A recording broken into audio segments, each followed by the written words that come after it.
Haleluya, puji Tuhan. Selamat siang menjelang sore buat semuanya. Salam sejahtera dan assalamualaikum buat teman-teman yang Muslim. Pada saat ini kami hadir kembali dan mohon maaf ini sedikit terlambat dari rencana jam 2 karena ada kendala-kendala teknis dan juga ada hal-hal lain yang membuat kami tidak bisa tepat waktu. Terima kasih, kami bersyukur pada sore hari ini kami bisa kembali hadir dan kita kembali akan bersama-sama dengan salah seorang ustadz yang brilian, intelektual dan juga sangat luar biasa di dalam buah-buah pikirannya. Dan saya yakin sekali kalau bangsa Indonesia memiliki 100 orang saja seperti Ustadz Miftah, maka saya yakin sekali Indonesia akan jauh lebih cepat untuk tinggal landas, ya, untuk mengalami hal-hal yang jauh lebih maju dan bisa dipenuhi dengan sejahtera, ya, dipenuhi dengan hal-hal yang sangat-sangat memang menjadi harapan dan tujuan daripada kita semua, ya.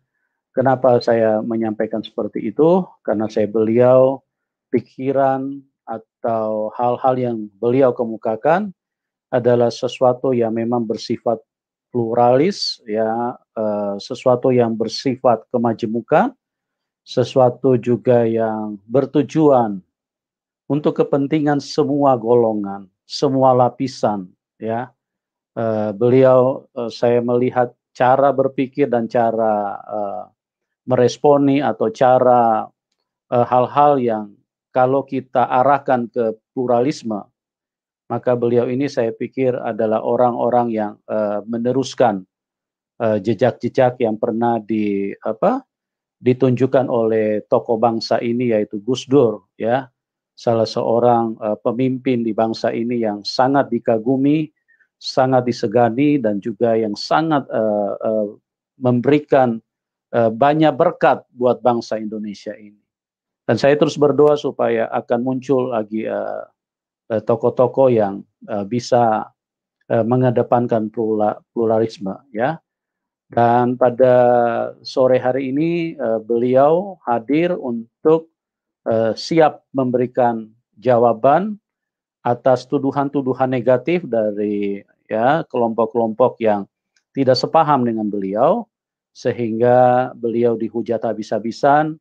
Bahkan ada tuduhan dengan mengatakan kalau dia adalah seorang misionaris, atau mungkin juga dikatakan ustadz palsu atau ustadz dan lain-lain, ya. Bahkan kata-kata yang jauh lebih kasar daripada itu dialamatkan kepada Ustadz Miftah. Nah, yang saya bersyukurnya beliau tidak terpancing sama sekali, bahkan beliau membuka ruang pada sore hari ini untuk memberikan klarifikasi, ya, untuk memberikan tanggapan dan siap berdialog. Jadi bagi teman-teman yang mempunyai pandangan yang berbeda, pendapat yang tidak sama, maka dipersilakan untuk bisa masuk di dalam link ini agar kita sama-sama bisa berdialog, ya.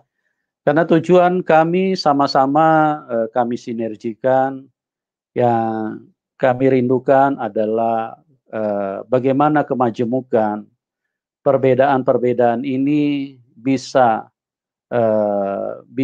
diramu untuk hal-hal yang bermanfaat. Jadi bukan perbedaan-perbedaan itu terus kemudian ada hal-hal yang artinya merugikan, ya, kelompok-kelompok tertentu, khususnya kelompok-kelompok minoritas, ya, seperti kekristenan yang mungkin selama ini seringkali mendapatkan perlakuan-perlakuan yang teman-teman juga tahu, ya, tetapi mungkin banyak juga yang pura-pura tidak tahu, atau banyak juga yang artinya beralibi dengan hal-hal kenyataan yang ditemukan di lapangan.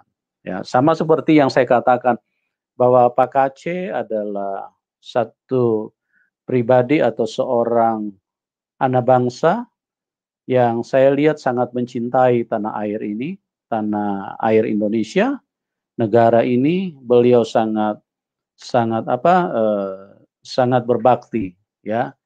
Mungkin dari beberapa kelompok mempunyai pandangan yang berbeda, silakan saja. Tetapi saya sebagai teman, sebagai saudara seiman, saya melihat ini orang sangat sangat cinta kepada tanah air. Nah, salah satu yang saya lihat alasan kenapa beliau bersuara begitu keras, karena Pak Aceh selama ini sudah 6 kali pindah tempat, ya, hijrah dari satu kota ke kota yang lain. Tentu bukan karena ada pekerjaan di kota yang lain atau ada satu hal yang lebih menjanjikan di kota lain. Bukan mencari harta kekayaan atau mencari hal-hal yang menguntungkan. Tapi beliau berpindah dikarenakan karena seringkali beliau mau dianiaya, mau dipersekusi, bahkan mau dibunuh, ya. Pernah beliau istilahnya parang sudah di leher, pada waktu itu hanya kemurahan Tuhan Yesus sehingga beliau masih tetap hidup sampai saat ini. Ya, beliau sudah mau digerek karena ada kelompok-kelompok yang tidak menerima terhadap perpindahannya dia dari Islam ke Kristen, dari Muslim ke Kristen.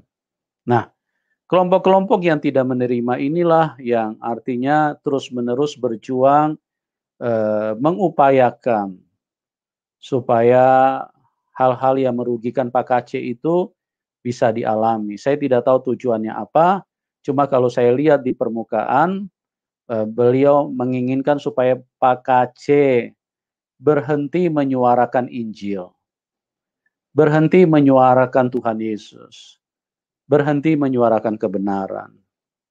Nah, tentu ini adalah satu hal yang sangat mustahil untuk seseorang yang sudah percaya kepada Tuhan Yesus, di mana kami sangat berhutang kepada Tuhan, di mana Tuhan telah melakukan perbuatan yang ajaib, yaitu menyelamatkan kami dari gelap kepada terang, dari kematian kepada kehidupan. Nah, inilah yang membuat kami terdorong terus untuk bersuara memberitakan Injil. Nah, jika ada kelompok-kelompok yang ingin meredam atau ingin membungkam untuk berharap supaya Pak Aceh berhenti di dalam siar-siar imannya, siar-siar keyakinannya sekarang, tentu itu akan tidak bisa terpenuhi. Karena Pak Aceh akan terus bersuara terhadap Injil yang telah dinyatakan kepada beliau. Nah, dengan dasar kehidupan itulah sampai dia berpindah-pindah sampai sudah 6 kali, ya. Bahkan ini sebetulnya beliau rencana mau berpindah lagi yang ke-7, cuman karena sudah mendapatkan proses hukum, jadi beliau tidak jadi berpindah lagi, ya.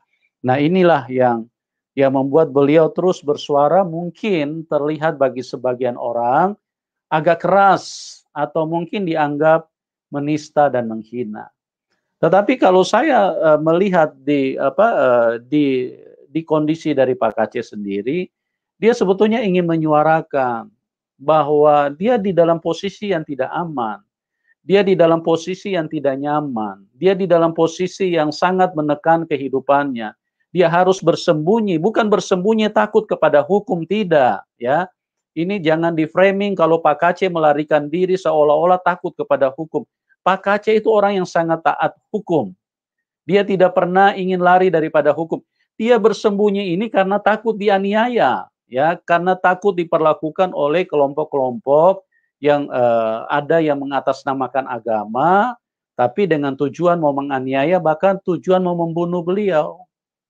Jadi inilah yang saya harus perlu sedikit klarifikasi kepada teman-teman bahwa kondisi Pak Aceh seperti itu.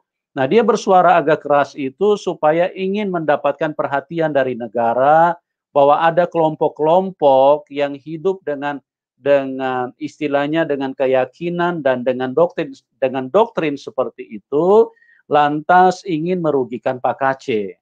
Nah, supaya artinya pemerintah memberikan respon, negara memberikan tanggapan, supaya kita semua nih anak-anak bangsa, apapun kepercayaannya, apapun agamanya, supaya kita ini mendapatkan perlakuan yang seimbang, perlakuan yang sama, equality before the law, ya, sama semua di mata hukum. Tapi ternyata yang terjadi belakangan ini, beliau sepertinya proses hukum yang berlangsung kepada Pak Aceh malah justru dia dianggap sebagai orang yang bersalah, sebagai orang yang tersangka atau orang yang terpidana. Nah, inilah yang membuat seorang ustadz brilian, ustadz yang sangat luar biasa intelektual dan kecerdasannya, maksudnya kecerdasan untuk mendatangkan yang baik, ya, bukan kecerdasan, karena kecerdasan itu banyak sekali lingkupnya. Ada kecerdasan di dalam ilmu pengetahuan, ada juga kecerdasan untuk menipu, ada juga, nah, ini ustadz ini kecerdasan untuk mendatangkan kebaikan bagi kemajemukan negara kita. Nah, itu sebabnya kami rindu untuk supaya teman-teman yang berbeda, ayo kita dialog pada sore hari ini, ya. Dan Ustadz Miftah adalah orang yang sangat gentleman dan dia siap untuk mengklarifikasi, dia siap akan memberikan penjelasan kenapa dia terlihat mendukung dalam tanda kutip, ya, terlihat mendukung Pak Aceh karena dia bisa memahami situasi yang terjadi kepada Pak Aceh. Ya, itu jeritan hatinya Pak Aceh. Ini ustadz yang istilahnya multi ustadz yang pluralisme ini, dia sangat paham kondisi Pak Aceh. Makanya dia menyatakan di media-media sosial dia sedih lihat keadaan Pak Aceh. Ya, kenapa harus artinya ada kelompok yang menekan dia gitu.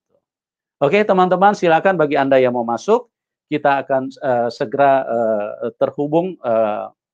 Hadirkan Bapak Ustadz Miftah. Ya.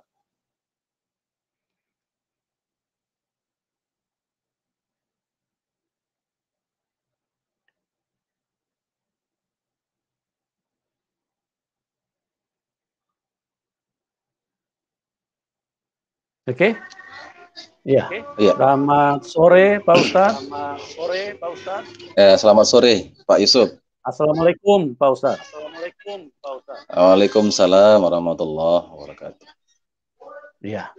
Terima kasih Pak Ustadz. Anda luar biasa sekali, orang yang sangat dibutuhkan oleh bangsa ini. Ini kenapa ini ya dubbing ya suaranya? Sebentar ya Pak Ustadz ya. Di sini tidak Pak. Di sini di tempat Bapak normal Pak. Tempat Bapak enggak ya? Tempat kami di dubbing. Sebentar Pak, sebentar.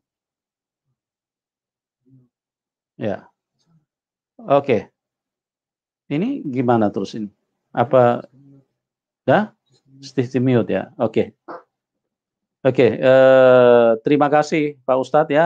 Anda orang luar biasa. Saya sangat kagum walaupun kita dengan iman yang berbeda, tapi saya sangat salut ya. Saya sangat kagum dengan cara berpikir Anda, cara memahami, cara bersikap, sumbangsi Anda kepada bangsa ini, bagaimana Anda adalah orang-orang yang seharusnya ada di depan, dan saya berdoa supaya lebih banyak lagi akan hadir Miftah-Miftah selanjutnya seperti apa yang pernah ditunjukkan oleh seorang tokoh bangsa kita, yaitu Bapak Abdurrahman Wahid atau yang dikenal dengan sebutan Gus Dur ya.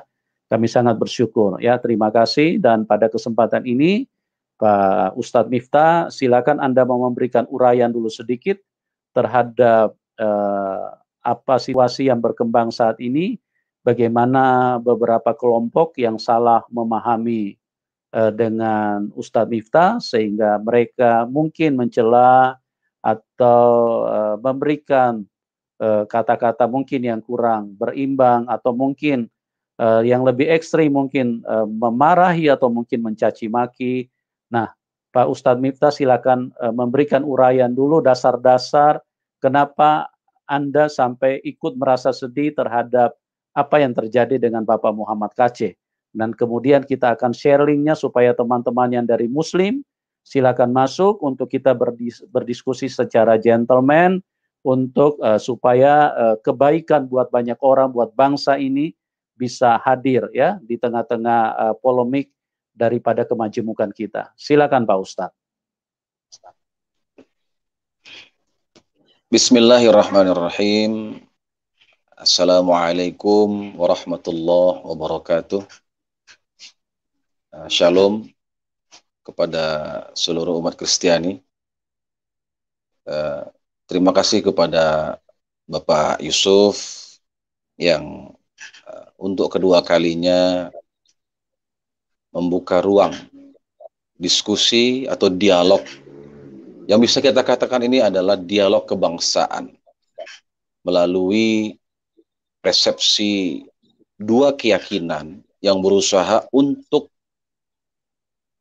menemukan titik temu, menghilangkan ragu, dan membuat hubungan persaudaraan menjadi lebih syahdu. Saya ingin menyampaikan sedikit saja bahwa Islam ya adalah agama yang sejatinya adalah mengedepankan nilai-nilai kasih sayang, Pak Yusuf. Tak ubahnya di dalam ajaran Kristiani juga bahwa kasih sayang itu dikedepankan.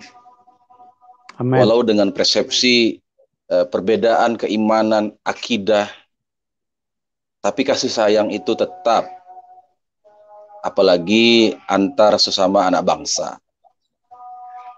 Saya sendiri adalah yang sangat tetap ingin Indonesia ini menjadi negara Pancasila.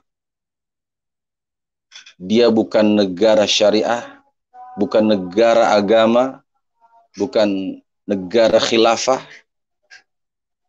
Bahkan saya yakin umat Kristiani pun tidak ingin menjadikan Indonesia ini negara Kristen. Betul tidak, Pak? Tetap menjadi negara Pancasila. Betul, Pak. Sangat setuju itu. Nah, saya teringat ada beberapa teman-teman gitu kan di dalam ajaran Kristen. Kalau saya salah, mohon diingatkan ya Pak ya. Siap Pak. Siap Pak Ustadz. Ada itu di dalam Alkitab itu tertulis, kasihilah musuhmu. Ada itu Pak ya?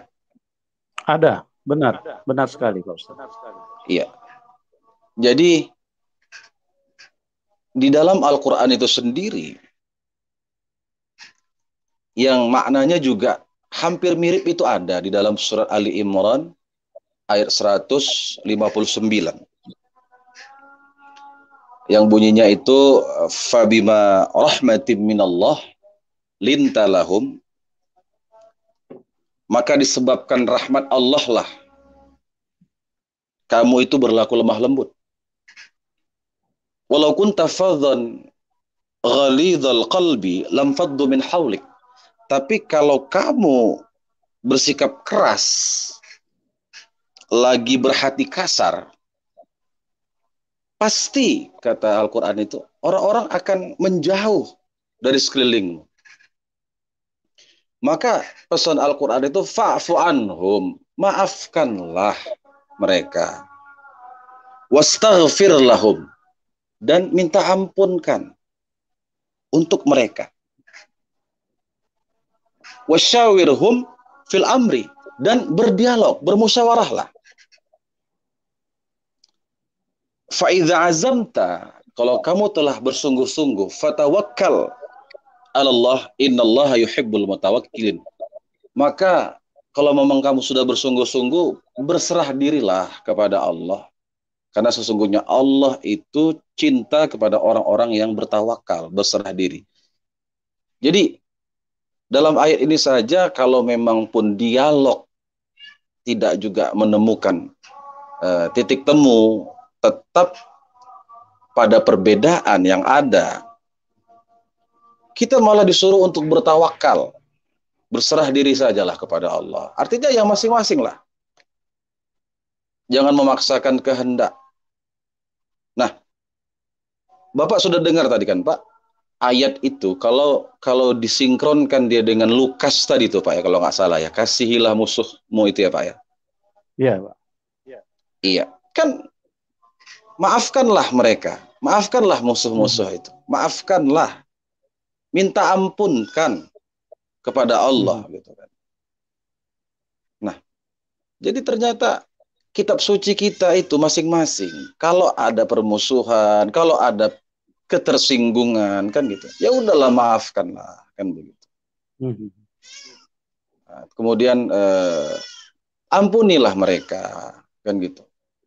Minta ampunkan mereka kepada Allah supaya ini jangan terus menganga gitu, melebar.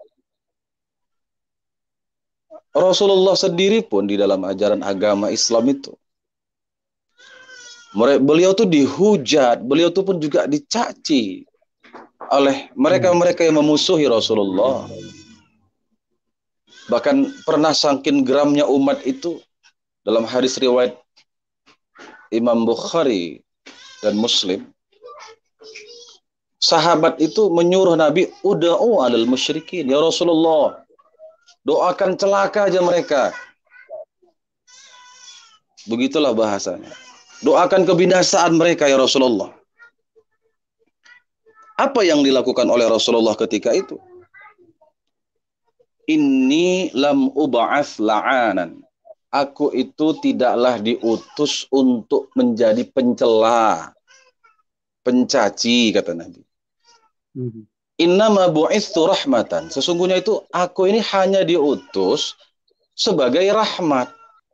Kalau bahasa yang lebih lebar lagi, aku tuh diutus membawa ajaran kasih sayang, rahmat. Jadi wong nabinya sendiri yang rugi gitu kan, karena beliau itu yang dihina, beliau itu yang dihujat. Kita umatnya kemudian malah ngamuan gitu. Iya. Harusnya kan kita ikuti prinsip-prinsip Rasulullah itu. Jangan gampang marah, jangan gampang tersulut gitu. Kalau merasa ada perdebatan, debatable yang tidak ada habisnya, kasih pernyataan, sanggah lagi. Kasih pernyataan, sanggah lagi. Nggak apa-apa, begitulah kehidupan. Supaya negara kita dalam berdemokrasi itu tetap eksis sampai kapanpun.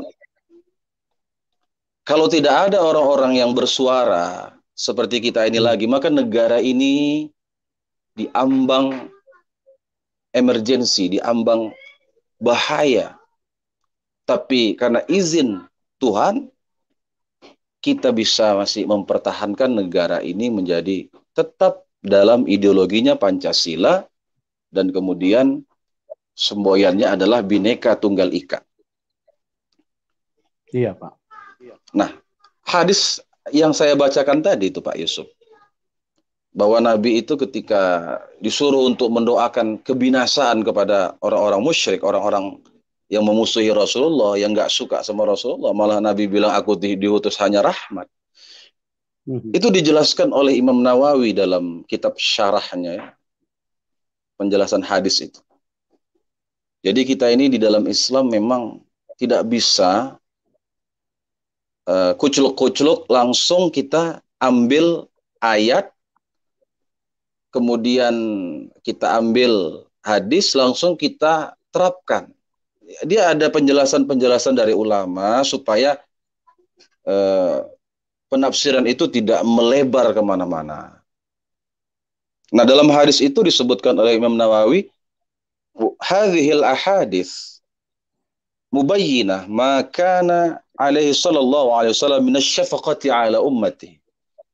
Hadis ini menerangkan bahwa Nabi Muhammad itu begitu prihatin dia, merasa kasihan dia dengan umatnya. Kok begini umatku ini? Kok terlampau begitu, sedikit kok marah gitu, kok mau mendoakan orang dalam keburukan aja gitu. Mendoakan orang dalam kebinasaan aja, begitulah. Rasa keprihatinan Nabi, kan begitu. Kemudian wal i'tina bimasalihihim, dan Rasulullah itu lebih mementingkan mencari maslahat, mencari hal-hal yang lebih baik gitu daripada membalas hal-hal yang tidak urgen begitu. Wal ihtiyat lahum, dan Nabi itu mengarahkan kepada umatnya agar berhati-hati dalam sikap. Nanti kalau kita apa juga kita cerca juga mereka, kita caci mereka, kita hujat mereka, kan tidak baik jadi hasilnya nanti, kan begitu. Lalu kemudian, nah ini yang paling penting, kata Imam Nawawi itu waraghbatu fi kulli ma yanfa'uhum, supaya umat ini juga raghbah, ya, lebih concern terhadap apa-apa hal yang produktif bagi mereka.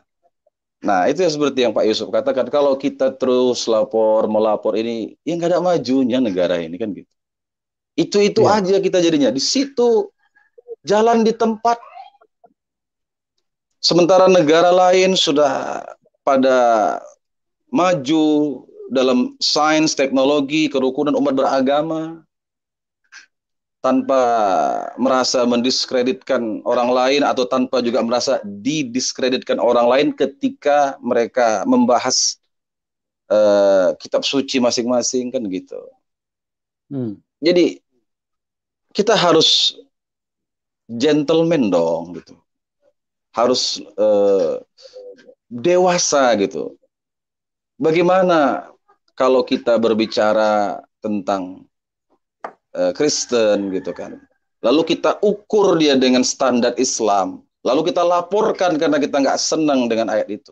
Begitu juga sebaliknya, akhirnya tak tercapai, karena yang namanya dua keimanan itu tetap menjadi dua perbedaan yang tidak bisa disatukan, tapi bisa untuk diakurkan.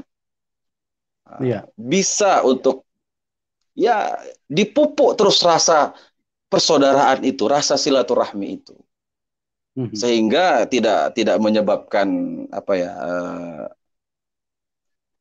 konflik-konflik yang berkepanjangan yang menghambat kemajuan satu bangsa itu sendiri. Nah, jadi kepada semua, ya, rekan-rekan baik yang muslim non muslim gitu kan, ayo kita sama-sama saling merangkul gitu kan, ayo kita sama-sama saling mendoakan kebaikan. Kita kan punya cara tersendiri dalam berdoa, masing-masing punya koneksi batin antara diri dan Tuhan, kan gitu. Ayo kita sama-sama berdoa, kita besarkan ini, ya, energi spiritualitas yang positif. Kalaupun ada perbedaan itu pasti, dan berbeda itu merupakan hukum alam, sunnatullah yang memang nggak bisa terpisahkan di dalam kehidupan itu. Jadi jangan sampai menuduh sesuatu yang kita sendiri pun tidak tahu gitu. Menuduh seseorang gitu kan karena membela Pak KC, katanya. Saya bukan membela, tetapi ingin mendudukkan suatu porsi masalah. Mencari benang-benang yang berserak, kan gitu. Lalu kemudian kita berusaha untuk merapikannya. Kalaupun saya akhirnya dituduh oleh rekan muslim itu misionaris gitu kan. Bahkan saya masuk ke dalam channel muslim sendiri, ya Pak, ya. Begitu saya masuk ke dalam itu, saya sudah dibilang Ustadz munafik, Ustadz pembela kafir, kan gitu. Wah, saya bilang ini keterlaluan. Nabi Muhammad sendiri aja melarang kita untuk mengkafirkan sesama kita. Kata Nabi itu, man da'a rajulan bil kufri au aduwullah, ya kan. Siapa orang yang mengkafirkan saudaranya, kan gitu, mengkafirkan seseorang gitu. Atau dia mengatakan ini musuh Allah, kan begitu. Walaysa kadzalik, tapi nggak terbukti illa haru alai. Itu akan kembali kepada yang menuduh. Begitulah bahayanya kita menuduh orang kafir. Maka saya diajarkan di dalam agama dari kecil selalu dekat dengan agama gitu ya kan. Kakek saya seorang ustadz ya. Kakeknya kakek saya atau buyut saya juga seorang ulama di Langkat, orang Melayu gitu kan. Beliau mengajarkan kepada saya waktu kecil dulu, ya hormati yang lain. Jangan sedikit-sedikit mengkafirkan. Kita itu Islam tuh bukan Islam takfiri, Islam yang suka mengkafirkan. Nah, kemudian ada tuduhan lagi, saya dapat pajero gitu ya Pak. Kemudian dapat uang gede gitu ya, miliaran apa segala macam. Sudahlah, janganlah. Udah kita salah, nambah salah lagi gitu kan. Bagaimana kita dinilai Allah, dinilai Tuhan? Nggak layak kita untuk bersangka kan gitu. Yang membuat kita ya jadi akhirnya mengundang orang lain untuk mendatangkan sangka lain. Iya. Nah, jadi macam-macam. Gara-gara satu orang yang berprasangka buruk, yang lain juga jadi berprasangka buruk. Berarti kita membawa benih kejahatan untuk orang lain. Waduh, itu berbahaya sekali. Betul. Jadi saya rasa itu dulu Pak Yusuf, uraian saya. Nanti kita diskusi lagi. Silakan Pak Yusuf. Ya. Oke, luar biasa sekali ya. Sekali lagi saya sangat salut dengan Pak Miftah ini. Artinya dengan keterangan, uraian, pernyataan beliau terhadap keberadaan Pak Aceh, justru banjir cacian, banjir hinaan, banjir makian, bahkan banjir fitnahan. Nah, ini tidak mudah. Ini butuh satu keikhlasan, satu pengorbanan dari hati yang rela demi kebenaran. Ya, ini sesuatu yang kita perlu contohi ya. Jadi kita bukan mencontohi hal-hal yang artinya bersifat merugikan. Tetapi ini justru sangat perlu dicontohi karena ini sangat bermanfaat ya. Orang yang rela mengalami kesusahan karena sebuah kebenaran itu pasti Tuhan akan mendatangkan sesuatu yang luar biasa. Tentu yang akan menerima ialah orang-orang yang berada di kondisi seperti itu, ya seperti kayak Ustadz Miftah ini. Tetapi kalau orang-orang yang cuma mengedepankan sesuatu yang hanya perasaannya, emosionalnya, keinginannya, dan pendapatnya, ini yang justru merugikan. Ya, yang saya ingin tanyakan sedikit kepada Pak Ustadz ini, Bapak punya pemikiran sangat luar biasa, dan saya tahu juga Bapak tidak sendiri seperti yang sudah pernah diteladankan oleh tokoh bangsa kita yaitu Gus Dur, ya, bagaimana beliau yang sangat bersikap artinya supaya semua bisa mendapatkan kebahagiaan ya dari semua lapisan latar belakang budaya, suku, agama ya. Ini mungkin Bapak bisa jelaskan sedikit kepada teman-teman yang ada di dalam link ini, kenapa kok bisa ada perbedaan seperti itu Pak Ustadz dengan orang-orang yang mengedepankan perasaan, mengedepankan seperti yang Bapak bilang tadi, suka mengkafir-kafirkan orang, suka istilahnya menjustifikasi dan lebih mengedepankan emosional, lebih mengedepankan kelompok. Ini menurut Pak Miftah kira-kira apa yang menjadi dasar mereka? Apakah doktrin yang disampaikan kepada mereka itu berbeda dengan apa yang Bapak pernah pelajari atau bagaimana Pak kira-kira sampai kok kelompok-kelompok seperti ini muncul, bahkan saya lihat justru menjamur sekali, Pak, di tengah-tengah bangsa yang kita cintai, yang kita rindukan supaya cepat tinggal landas, bahkan kalau bisa lebih daripada Amerika dan China gitu. Bapak bisa sedikit memberikan penjelasan kepada kita. Ya, apa yang mereka sampaikan, kan gitu ya Pak Yusuf, itu benar, tetapi masih setengah. Kita itu benar-benar, jadi nggak cukup benar, mesti benar-benar, kan gitu. Ketika setengah kebenaran itu disampaikan, maka setengah kebenaran lagi tenggelam dan tertutup, terjadilah kekacauan. Begitu Pak Yusuf, ya kan? Iya. Karena ada konteks, kan gitu. Kita ini sedang dalam kondisi perang atau memang sedang dalam kondisi damai. Nah, Indonesia hari ini kan sebenarnya tidak angkat senjata, tidak ada peperangan antar agama hari ini, kan gitu. Jadi perbedaan yang begitu sangat-sangat menonjol itu karena setengah kebenaran itu yang tersampaikan. Itu dia Pak Yusuf. Setengah kebenaran menenggelamkan setengah kebenaran yang lain. Jadi tidak ada nilai-nilai yang komprehensif, ya, nggak ada perbandingan gitu. Jadi yang diajarkan itu hanya satu sisi jadinya, gitu. Jadi yang diajarkan itu hanya tentang misalnya ayat jihad, gitu kan, ya, ayat tentang bunuh, kan gitu.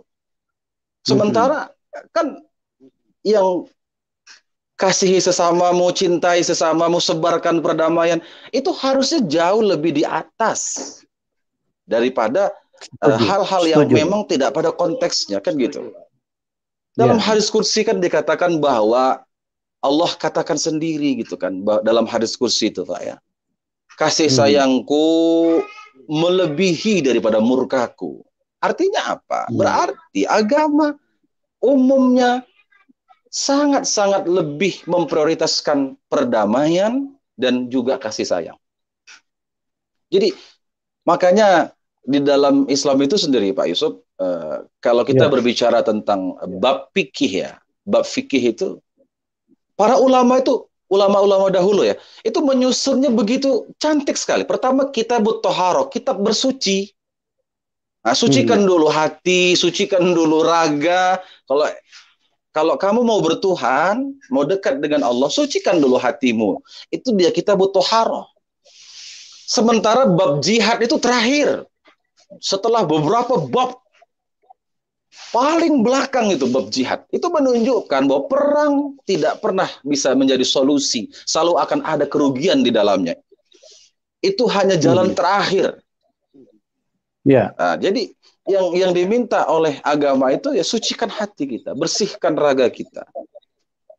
Seperti yang dikatakan Pak Kaci gitu Pak, ya. Dalam satu uraiannya itu gitu kan. Beliau memberikan persepsi gitu. Persepsi tentang kitab kuning bisa memicu radikalisme, kan gitu ya Pak, ya? Iya. Kitab-kitab suci di pesantren itu mengajarkan radikalisme. Ini satu opini, kan gitu, satu opini yang disampaikan oleh beliau, kan gitu. Iya. Nah, beliau menyampaikan itu secara general, betul tidak Pak? Tidak ada menuduh pesantren dengan inisial tertentu atau pesantren dengan organisasi tertentu, betul tidak? Secara general, umum dia. Nah, dan beliau di dalam video itu, saya tidak tahu apakah video itu sudah di take down Pak, ya, sudah di take down Pak Yusuf. Iya, iya betul. Itu sudah ada, kalau saya nggak salah sudah ada 42 video yang di take down. 42 video ya. Iya. Ya, jadi di dalam video-video itu kan Pak Muhammad KC itu kan menyebutkan satu kitab kuning ya, kitab kuning pesantren gitu kan. Karya Syekh Nawawi Al-Bantani ya. Di dalam kitab Kasyifatus Saja. Itu Kasyifatus Saja. Ini kitabnya Pak. Saya punya kitabnya ini. Iya. Nampak Pak? Nampak. Ya. Warnanya kuning? Ya. Kuning Pak? Iya. Iya, tulisannya, hurufnya. Kasyifatus Saja ya kan? Syarhu Iya. Safinatin Najah. Itu dia kitab ini. Ini karya ulama Indonesia ini. Jadi Syekh Nawawi Al-Bantani mensyarah atau memberikan penjelasan kitab Safinatun Najah karya Syekh Salim ya bin Abdullah bin Sa'ad Al-Hadrami ya. Sumair Al-Hadrami, itu dia namanya. Salim bin Abdullah bin Sa'ad bin Sumair Al-Hadrami. Itu nama pengarang kitab Safinatun Najah. Jadi ada dua pengarang nih, Pak Yusuf. Satu Kasyifatus Saja itu kitab keterangannya, itulah karya Syekh Nawawi Al-Bantani. Yang satu lagi itu Safinatun Najah karangan Syekh Sumair Al-Hadrami. Nah, dari buku ini kan gitu kan. Makanya saya katakan kemarin itu dalam tulisan itu saya sangat bersyukur gitu dengan apa yang disampaikan oleh Pak Muhammad KC itu ada ajaran radikalisme di sini kan gitu kan. Ini kan opini dulu. Ini kita kembangkan sebagai opini dulu. Saya sudah buka kitab ini kan gitu. Mungkin orang yang membacanya itu tidak menemukan gitu ya kan kalimat-kalimat yang berpotensi kepada radikalisme mungkin. Ya, karena memang di dalam kitab ini tidak ada babul jihad ya, tentang jihad dalam kitab ini. Tetapi di redaksi ya kitab ini ya, di kitab Safinatun Najah yang terakhir, halaman terakhir ini. Mendekati halaman terakhir sekitar halaman 202, Pak. Halaman 202. Nah, di halaman 202 itu ada tertulis ya. Boleh saya bacakan tuh, Pak ya? Boleh, silakan, Pak. Boleh. Ya, bahwa Rasulillah ila kafatil khalqi Rasulil malahimi. Saya tidak tahu bagian yang mana yang dibaca Pak KC ya kan, tapi bagian yang saya baca ini, lihat nanti kita akan dengarkan benar nggak ini bisa berpotensi kepada radikalisme ketika ini disampaikan dengan tidak bijak. Rasulullah itu utusan Allah ila kafatil khalqi, kepada segenap makhluk. Nah, beliau itu Rasulil malahimi. Nah, kata malahim. Malahim itu bentuk jamak dari kata malhamah. Malhamah. Nah, saya supaya tidak terkesan asbun gitu kan. Saya cek and recheck lagi gitu ya kan. Apa itu artinya malahim? Bentuk plural atau jamak dari kata malhamah. Nah, saya coba cek ya kan. Ini di kamus besar ini. Kamus tebel ini tuh. Kamus Al-Munawwar, Kamus Arab Indonesia karya Kiai Haji Ahmad Warson Munawir. Nah, pada halaman 1260 itu. Kata malhamah itu jamaknya adalah malahim, itu diartikan oleh Kiai Haji Ahmad Warson adalah peperangan yang kejam, banyak membawa korban.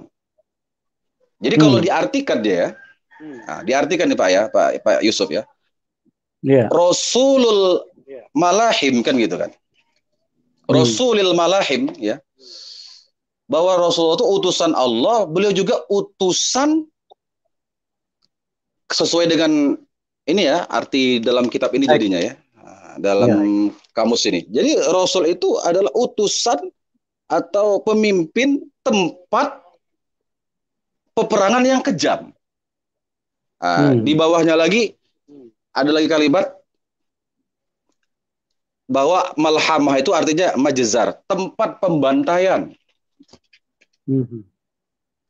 Tempat pembantaian. Itu kamus yang berbahasa Arab Indonesia, karya ulama Indonesia kan gitu. Kalau yang asli dari Arab sendiri ini, Al-Qamusul Muhit. Al-Qamusul Muhit. Tebel banget ini ya. Di sini diartikan juga sepertinya Kiai Haji Ahmad Warson ini mengartikannya dari kamus ini. Di sini diartikan oleh beliau itu adalah malhamah itu al-waq'atul 'azimah fil qatli. Ya. Betul yang tadi dikatakan artinya itu tadi. Yaitu peperangan yang kejam yang banyak membawa korban. Jadi berarti Nabi itu Rasulul Malahim, utusan Allah pada tempat pembantaian. Ini kalau diartikan secara bahasa ya Pak ya, kan gitu. Nah, diterangkan lagi oleh Syekh Nawawi Al-Bantani bahwa malahim di situ adalah ya, kata malahim itu adalah wahiyal harbu wal qital, dan dia itu adalah peperangan. Itu dia, peperangan artinya pada saat peperangan. Tapi kan coba kita lihat penjelasan itu sangat sedikit sekali. Kalau untuk anak-anak pesantren ya, yang memang ustadznya adalah ustadz yang membawa kedamaian, dia paham ini, paham gitu kemana arahnya ini, arah daripada naskah tulisan ini kan gitu. Nah, kitab Safinatun Najah ini sudah menyebar Pak ya ke seluruh dunia ya, ke Timur Tengah, bahkan ke Afrika kan gitu kan. Itu dibaca gitu kan. Dibaca oleh banyak orang kan gitu. Banyak mahasiswa, mahasiswi kan gitu kan. Oke, kalau dia kebetulan dia berada di pesantren yang mengedepankan kebinekaan, dia paham itu kemana arahnya daripada tulisan ini, syarahnya itu. Tapi anak-anak remaja tanggung, mereka yang baru belajar, yang jiwanya tidak stabil gitu, ketika dia membaca itu, dia kan langsung berpikir Nabi itu diutus untuk membantai jadinya. Betul tidak Pak Yusuf? Betul. Sesuai dengan arti tadi itu. Kan mengerikan ini gitu. Makanya saya sangat bersyukur. Saya berpikir dulu, kenapa gitu terorisme gitu, radikalisme ini, apa-apa saja gitu, faktor-faktor utamanya itu saya coba telaahin gitu kan gitu. Belum lagi di ayat Quran nanti kan gitu dipahami secara secara sembrono gitu, sembarangan baca ayat kemudian diartikan lewat terjemahan lalu diterapkan. Coba kita baca surat Al-Baqarah ayat 191 ya. Waqtuluhum haitsu saqiftumuhum, dan bunuhlah mereka. Itu dia. Dan bunuhlah mereka dimanapun kamu temui mereka. Mereka di situ kafir bahasanya. Di penghujung ayat disebutkan kata kafir di situ. Lihat. Bagaimana ini kalau dibaca oleh mereka yang belum stabil jiwanya, kan bisa memicu radikalisme jadinya. Kita lihat bagaimana mereka yang teriak takbir Allahu Akbar, dia bantai sesama muslim yang tak sepaham dengan dia. Apalagi yang non muslim, dia penggal lehernya sambil teriak takbir. Kita sering lihat tuh Pak ya, di video YouTube kan banyak tuh ya, beredar tuh ya. Betul. Mengerikan gitu kan gitu.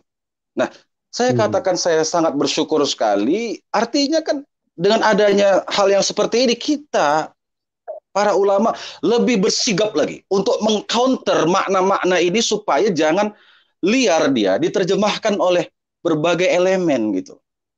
Sehingga terselamatkanlah generasi ini supaya jangan ada lagi penggal-penggal pakai kalimat takbir dengan mengatasnamakan ayat atau memahami kitab kuning tadi itu dengan sembarangan kan gitu. Kan perlu ada penjelasan ulama Ini pada saat Betul, kapan Pak. diterapkan, kan gitu. Hmm. Terbatas sekali ini syarahnya, penjelasan ini di dalam kitab Kasifatus saja. Makanya ini asumsi ya Pak ya, asumsi Hmm. ini kitab Safinatun Najah, kitab yang apa ya, banyak disyarah oleh para ulama ya, macam-macam namanya, ada eh, termasuklah ini Kasyifatus saja kan gitu kan. Hmm. Eh, jadi ini unik gitu kan. Kasyifatus saja itu artinya menyingkap tabir kegelapan pada kitab Hmm. untuk mensyarah kitab Safinatun Najah. Jadi kan berarti ada makna-makna yang memang harus diterangkan di sini oleh Syekh Nawawi Al-Bantani. Ada makna-makna yang tidak boleh sembrono gitu memahaminya, sehingga nanti kan akan merugikan Islam itu sendiri. Nah, Ya. makanya saya sampaikan bagaimana gitu sebuah opini tapi dipidanakan gitu. Sementara Hmm. memang ada referensi itu yang memang berpotensi jika disalahgunakan. Saya rasa itu dulu Pak Hmm. Yusuf. Baik, baik, baik, Pak. Jadi memang dengan adanya ini seharusnya para ustadz lebih istilahnya lebih bekerja keras untuk memberikan penjelasan ya Pak Ustadz ya, supaya Betul Pak. jangan sampai hal-hal seperti ini bisa mengorbankan istilahnya pembelajar-pembelajar yang baru yang mereka tidak paham, dan apalagi mungkin para ustadz yang juga dengan salah menerjemahkan, karena kita kan juga tidak bisa menutup mata, tidak bisa menutup telinga, bahwa ini kan sudah terjadi. Ada orang yang seperti Bapak bilang tadi, yang seringkali mengedepankan takbir, tetapi apa yang dilakukan adalah sesuatu yang merugikan orang lain. Nah, itulah dasarnya ya teman-temannya, kenapa Pak Ustadz Miftah ini dengan pikirannya yang begitu brilian, dia justru bersyukur ya, beliau justru bersyukur dengan adanya Pak KC ini menyampaikan opini atau pendapat ya itu justru membuat kita ini semuanya digiring kepada sesuatu yang jauh lebih baik ya, khususnya buat teman-teman yang ada di agama Islam, supaya artinya berikanlah penjelasan terhadap hal-hal yang memang itu termuat di dalam kitab yang disebutkan oleh Pak KC. Seperti Pak Ustadz Miftah bilang bahwa Pak KC ini adalah seorang yang literalis. Ya, artinya dia memang orang yang senang belajar dari apa yang tertulis di dalam literatur, di dalam buku-buku yang memang menjadi pegangan. Nah, ini sesuatu yang sangat memang kalau kita mau berpikiran ya sesuai dengan tuntunan rencana Tuhan, maka kita akan mengedepankan nilai-nilai kebaikan. Dengan adanya ini, disinilah fungsinya sebagai tokoh, sebagai pemimpin, sebagai ulama, sebagai ustadz, kiai, dan lain-lain, ya tampillah untuk memberikan penjelasan, atau mungkin di inilah seperti kayak mungkin di ijtima begitu ya, artinya didiskusikanlah di antara para ustadz supaya ada kesatuan ini penjelasan, sehingga yang masih muda ini, orang-orang yang pembelajar-pembelajar yang baru ini, mereka jangan sampai menjadi korban-korban lagi dengan adanya kesalah tafsiran seperti yang dimaksud oleh Pak Ustadz Miftah tadi ya. Mungkin seperti itu ya teman-teman ya. Nah, kalau saya memperhatikan seperti yang tadi dibilang juga, kalau misalnya kita sedikit-sedikit melaporkan ya, sedikit-sedikit mengedepankan emosional, mengedepankan perasaan ya, tetapi tidak mengedepankan rasional, logika, tidak mengedepankan tujuan Tuhan. Tuhan itu ya salah satu hakikatnya pasti ingin mendatangkan kebaikan buat manusia. Itu tidak bisa dibantah. Dalam nilai-nilai ketuhanan ya, bagi kita yang semua menuju kepada Tuhan, pasti itu adalah hal yang sangat sangat menjadi pondasi utama, bahwa Tuhan itu selalu menginginkan yang yang baik. Tidak pernah Tuhan menginginkan yang jahat atau saling mengorbankan antara sesama, sekelompok, atau mungkin di dalam perbedaan-perbedaan sesama manusia, terus kemudian ada yang lain dikorbankan. Itu saya tahu betul itu bukan tujuan Tuhan. Ya. Nah, kalau di dalam seperti kita mengedepankan sekali lagi emosional, perasaan, kepentingan kelompok, maka yang rugi pasti diri kita sendiri. Ya, artinya apa?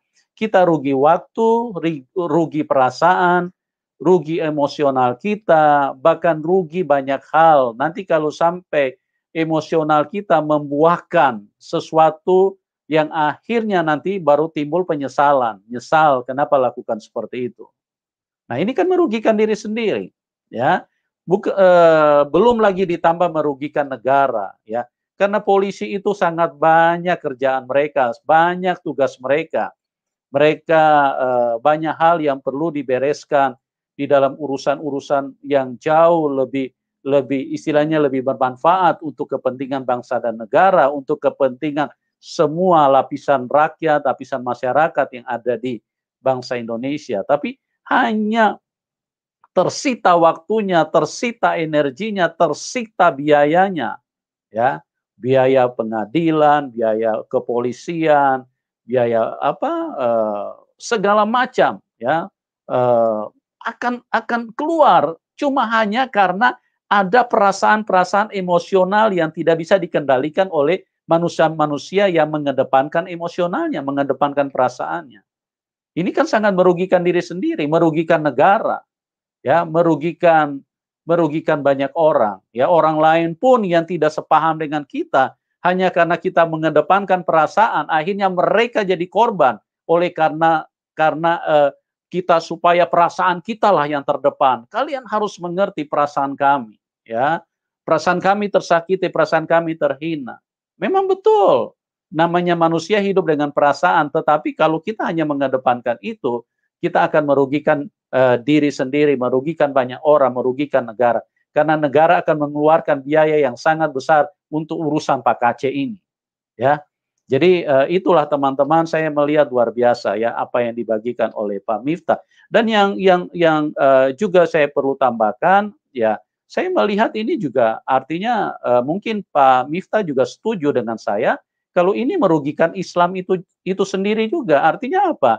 Orang-orang yang selama ini mulai bersimpatik, mungkin mau mengikuti Islam, tapi dengan melihat gejolak pendapat-pendapat yang mengedepankan emosional, yang sedikit-sedikit ingin istilahnya merugikan orang lain, mungkin mereka akan mundur dan mereka akan berkata, ngapain ikut agama seperti itu? Ngapain ikut kepercayaan seperti itu? Dan saya yakin Ustadz Miftah mungkin setuju dengan apa yang saya sampaikan. Jadi ya inilah yang kami hadir ini untuk kepentingan kebangsaan kita, dialog kebangsaan untuk mendatangkan kebaikan buat semua, bukan hanya buat satu kelompok, bukan hanya untuk satu agama, bukan hanya untuk satu perasaan, tapi untuk semua. Marilah kita sama-sama ya, istilahnya di dalam perbedaan iman kita, tapi itu kan kita bisa mencari titik temu untuk supaya damai, sejahtera, kemajuan itu bisa kita capai. Mungkin begitu Pak Ustadz Miftah ya. Mungkin Anda mau tanggapi sedikit, silakan. Ya, setuju Pak, karena kan bukan saya yang katakan tadi Pak ya, kan saya sampaikan tadi dalam surat Ali Imran ayat 159 kan. Bapak tadi kan dengar kalau kau berlaku kasar, keras hati kan gitu kan. Ya mereka pasti akan jauh dari sekelilingmu. Jadi nggak ada empati lagi gitu. Tidak ada simpati gitu kan. Karena orang itu hatinya itu disentuh ya kan. Hatinya itu disentuh, bukan dengan jalan kita itu merubuhkan hati seseorang dengan cara kekerasan kan gitu. Saya rasa kita harus mengedepankan nilai-nilai kasih sayang itu Pak ya kan, antar sesama umat beragama ini gitu.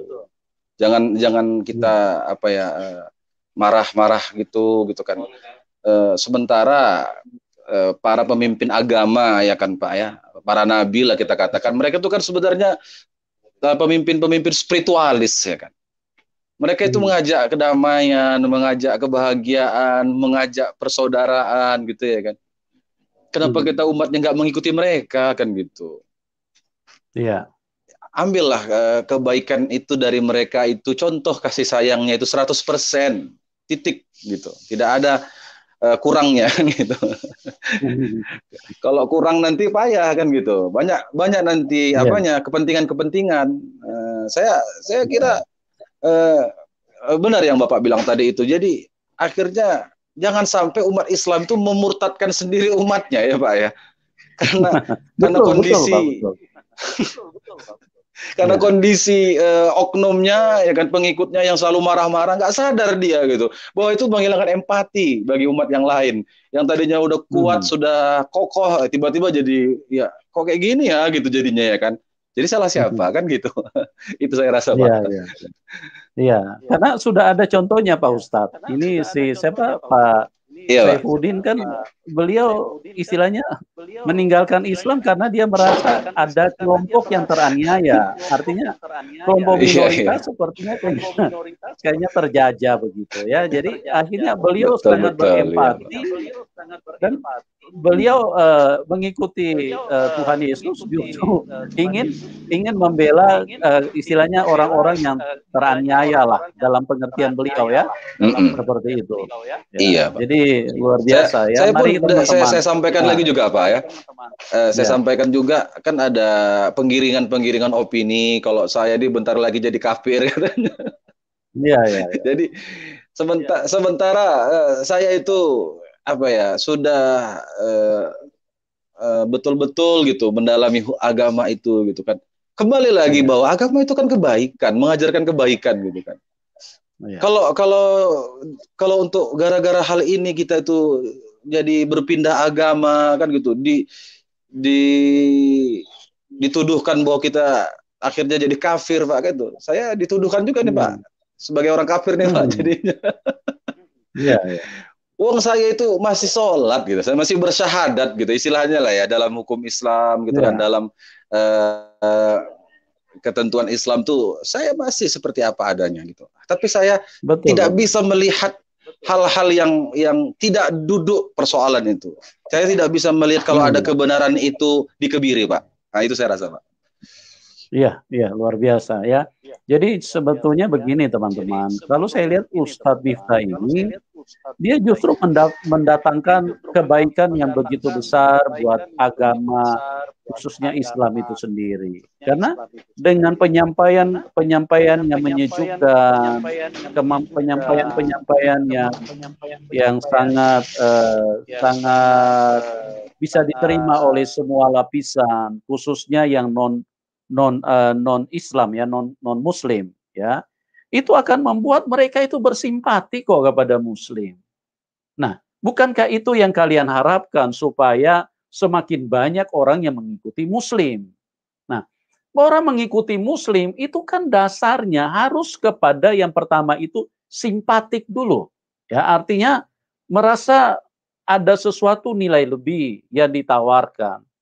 Kalau sesuatu yang hanya bersifat emosional, terus kemudian penekanan-penekanan dan ingin artinya merugikan, ya dalam tanda petik merugikan kelompok-kelompok yang minoritas, apalagi memang kelompok-kelompok minoritas memang mereka merasa didiskreditkan, ya dengan tekanan-tekanan yang selama ini yang mereka terima. Nah, inilah yang membuat seperti yang disampaikan tadi, saya sangat sependapat dengan Ustadz Miftah. Jadi jangan sampai teman-teman di Muslim, ustadz-ustadz, jangan sampai kalian sendiri yang membuat nanti Islam-Islam ini tambah banyak yang murtad. Begitu. Jadi apa yang disampaikan Ustadz Miftah tidak usahlah di istilahnya ditanggapi negatif. Ini orang yang sangat dibutuhkan oleh yang pertama, agama Islam itu sendiri. Yang kedua, sangat diperlukan oleh bangsa dan negara Indonesia karena orang-orang yang berpikiran pluralis ini yang sangat artinya sangat baik untuk toleransi, damai buat kehidupan bangsa ini. Ya, terima kasih Pak Ustadz Miftah, kita akan masuk berdiskusi Sama-sama, dengan teman-teman Pak Yusuf. ya yang sudah yang sudah masuk di link ini. Oke, kita terima dulu ini Rahmana Raja. Selamat sore. Sore, Pak Yusuf. Assalamualaikum, Pak Ustadz.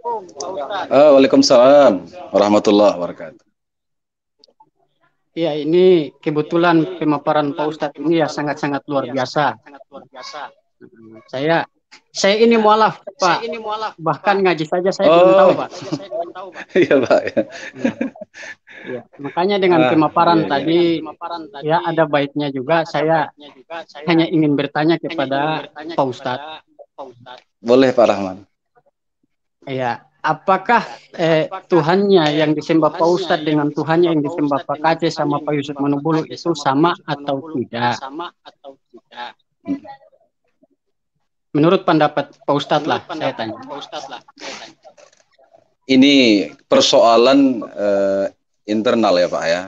Jadi dalam konteks kita beragama kan gitu. Karena akidah itu berbeda, jadi prinsip-prinsip itu juga berbeda. Saya lebih mengarah ke sana aja. Karena saya tidak bertanya tentang lebih-lebih, Pak. Cukup Bapak menjelaskan saya sebagai seorang mualaf tentang ketuhanan yang kita sembah. Sama tidak berbeda, Tuhan yang disembah Pak Kaci dengan Pak Yusuf Manubulu dengan Tuhan yang Bapak sembah dan saya itu sama tidak? Berbeda, Pak, berbeda. Ya. Kalau berbeda, lalu si Pak Kaci mengatakan kepada saya sebagai seorang mualaf bahwa Nabi Muhammad itu raja jin dan Allah Subhanahu wa taala itu jin. Itu di depan saya langsung. Kira-kira menurut tanggapan Bapak, Pak Kaci itu benar tidak? Pak Kace, jadi silakan Pak Yusuf. Ya, Pak Kace itu tidak pernah mengatakan Muhammad itu rajanya jin. Ya, beliau mengatakan kalau ada tertulis Muhammad dikerumuni jin, itu yang beliau katakan. Ya. Pak Yusuf, videonya Pak Kace, saya pikir begini, Mas Ramana begini. Kita di dalam hal ini hadir di sini bukan untuk menjadi hakimnya Pak Kace, tapi kita ini lagi cari satu tujuan untuk supaya kebangsaan kita ini yang terdiri dari kemajemukan, ya, dari lipat, dari nah itu yang sedang kita diskusikan. Jadi kita tidak mengarah kepada kondisi yang sudah di ranah kepolisian saat ini. Kita tidak usah membangun pendapat-pendapat lagi terhadap hal itu. Jadi itu saya bukan membangun pendapat lain lagi. Mohon maaf sebelumnya Pak Yusuf, karena ini Ustadz saya, sehingga saya bertanya. Karena bukan 1-2 kali Pak Kace berdialog dengan saya di mana tempat room kita dua ketemu. Dia selalu mengatakan bahwa Allah Subhanahu wa taala itu jin. Dan Nabi Muhammad itu raja jin. Ada ayatnya bahwa dia dikeremuti jin dan dia adalah raja jin. Makanya saya pertanyakan pendapat ini kepada Pak Ustadz saya yang lebih paham tentang akidah Islam. Pertanyaan saya mudah saja. Apakah Tuhan yang disembah Pak Kace dengan Pak Manubulu dengan Tuhan yang disembah saya dengan Pak Ustadz saya ini sama tidak? Tadi kan Pak Ustadz sudah menjawab kalau sudah saya sampaikan berbeda. Sudah dijawab kan? Ya, kalau Pak Ustadz mengatakan berbeda, apakah ucapan Pak Kace dengan mengatakan bahwa Allah Subhanahu wa taala itu jin, Anda terima tidak? Kalau Anda tidak terima, jelaskan ketidakterimaan Anda di room sini. Yang menjadi viral itu kan yang kita fokuskan di tangan polisi itu tentang masalah dikerubungi jin ya, itu sudah kita jawab ya Pak ya. Di video sebelumnya kita sudah sampaikan juga, di tulisan-tulisan saya yang menyebar juga sudah saya sampaikan. Jadi saya rasa tidak perlu memperuncingnya lagi Pak Yusuf. Saya tanya, Bapak belum jawab, Pak Ustadz saya belum jawab. Tuhan yang Anda sembah dengan Tuhan yang disembah Kace itu sama? Sudah dijawab tadi, Mas. Sudah dijawab Pak ya. Sudah dijawab berbeda. tadi. Ya. Berbeda. Ya. Jadi Oke, kita silakan ya, Pak Ustadz, silakan. Ya, kita menyebut Tuhan kita Allah, kan begitu. Dalam prinsip Kristiani tentunya ada Tuhan Bapa, ya kan Pak ya, ada Yesus Christ sebagai Tuhan juga, kan gitu. Dalam beberapa ayat Alkitab saya baca ya, bahwa dalam keyakinan Kristiani bahwa Yesus Kristus itu adalah Tuhan. Jadi tentu itu berbeda, Pak. Betul Pak Yusuf? Iya. Betul. Nah, memang kita tidak sedang mengedepankan perbedaan itu, tapi kita sedang mencari satu tujuan untuk kebaikan bersama. Ya. Iya. Oke, baik. Terima kasih Pak Ustadz. Jadi kita lanjut ke jujur. Ya, silakan jujur ya.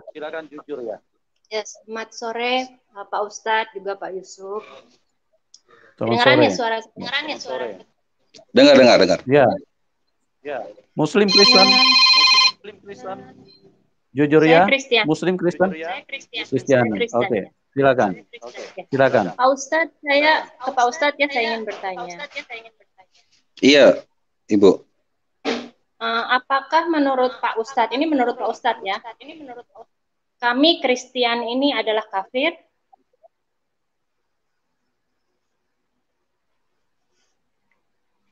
Itu aja Pak. Itu untuk yang pertama. Iya Pak. Iya Mbak. Apakah kami Kristen ini adalah kafir? Iya. Oke. Jadi kami Kristen ini adalah kafir. Saya belum jawab ini. Oh, oke. Saya tunggu kalau gitu. Ya, jadi dalam perspektif Al-Quran juga memang ada penyebutan itu, kata kafir itu. Tetapi kata kafir itu yang berhak mengejudge-nya, ya, yang memvonisnya itu hanya Allah Ta'ala. Jadi kita hanya membacakan ayat saja, tapi untuk persoalan penghakiman, pengejajan, itu hanya Allah Subhanahu wa Ta'ala. Jadi kita tidak berani ya Ibu ya, menetapkan kekafiran seseorang, karena itu adalah urusan Sang Maha yang bijaksana, kan gitu. Karena pada hakikatnya kan gitu kan, banyak perspektif-perspektif ya, definisi-definisi yang berbeda di kalangan para ulama itu sendiri gitu dalam memberikan definisi kafir ya kepada orang yang di luar Islam, kan gitu. Karena konteks yang lebih sering gitu kan, kekafiran itu adalah kafir harbi ya, karena dia di luar Islam tapi dia membunuhi orang Islam, dia menyerang orang Islam, dia menghantam orang Islam. Nah, ini jelas nyata kekafiran, kafir harbi gitu. Tapi ketika di dalam Islam itu sendiri, ketika dia tidak menyerang Islam, dia hidup damai dengan Muslim, panggilan-panggilan itu berubah. Banyak di masa Rasulullah sebutan-sebutan seperti ahlu zimmah ya, non-Muslim tapi disebut dengan ahlu zimmah, zimmi, yaitu orang yang di luar Islam yang dapat perlindungan gitu dari Islam itu sendiri gitu. Saya rasa itu Bu ya, itu ada pembahasan khusus, terlalu panjang membahas itu. Ya Pak Yusuf ya? Iya, betul Pak. Baik, itu kan tadi menurut Bapak ya, sebetulnya ya saya tidak perlu memaksa Bapak menyebutkan apakah kami kafir atau bukan ya, soalnya itu bisa membahayakan Bapak sendiri nanti. Tapi menurut Bapak kan tadi dibilang di antara ulama saja masih banyak perbedaan apa sih kafir itu, begitu ya. Nah, oke lah, itu menurut para ulama belum ada kesepakatan apa itu kafir. Walaupun pada kenyataannya kami di luar non Muslim ini selalu dikatakan kafir gitu ya.